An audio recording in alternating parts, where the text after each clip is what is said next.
Ndewonu. A na-akpọ m Okechukwu Igbo bụ onye Igbere. M seta mpaghara ụlọ ihe gbasara ihe anyị na-eme na South East Reporters nke a na-akpọ Igbo Ebuka. Abịara Igbo Ebuka, ihe anyị na-akpọ ka ya bụ ihe gbasara na omenala na-ele ndị mba n'ohu ji alụ nwaanyị ala Igbo n'ohu, mara Imo steeti, mara Anambra, mara Ebonyi, mara Enugu, steeti Isomezulu ala Igbo, ma ndị ọjọọ ebe ndị Igbo nọ ya dunele ndị Igbo nọ mara Rivers steeti, mara Benue na ibe ndị ọjọọ ya, mara Kogi steeti. Igbo Ebuka bụ ihe gbasara na omenala, melewa na-eji eri ndị, mela na-eji alụ nwaanyị, mela na-eji eli mmadụ, ma ihe rohu, mela na-eji eru uke. Ọ ya bụ ihe Igbo Ebuka gbasara. Onye bịakwa n'ụlọ Igbo Ebuka ya enwe ike sụọ asụsụ ya, la mba onye Igbere riju na mụju na ara mmiri afọ obodo m mma amba onye Igbere. Onye abịrịba bịakwa ibe a na-ahafịa ya akpa nkewa, onye Owere abịa ibe ahafịa ya akpa nke ya, elowa na-eji eme nkewa.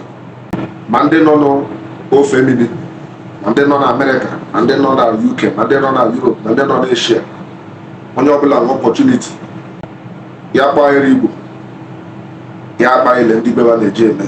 So anyị le ha anya na akwụkwọ unu baisawa, anyị le ha anya ka ozi unu baisawa Sani Igbere, ma ndị ngwa anyị kpebu data asụsụ anyị na-anwụ, kpebukwa ndata omenala anyị na-anwụ. Ele ọbụla eji sụọ bekee sụọ atacha bekee ruo, ma anyị abịa leba anya ihe gbasara na omenala anyị anwụọ. Ọtụtụ mmiri ma ama ụtọ ọnwa ụwa mala ela na-eji asụ asụsụ Igbere. Onye eji Igbo onye Igbere ya sị nwa ya bụ onye Igbere sụọ na Igbere ọnụala bụ ibe tọfọkwa ịnụ ebe atụrụ ilulu.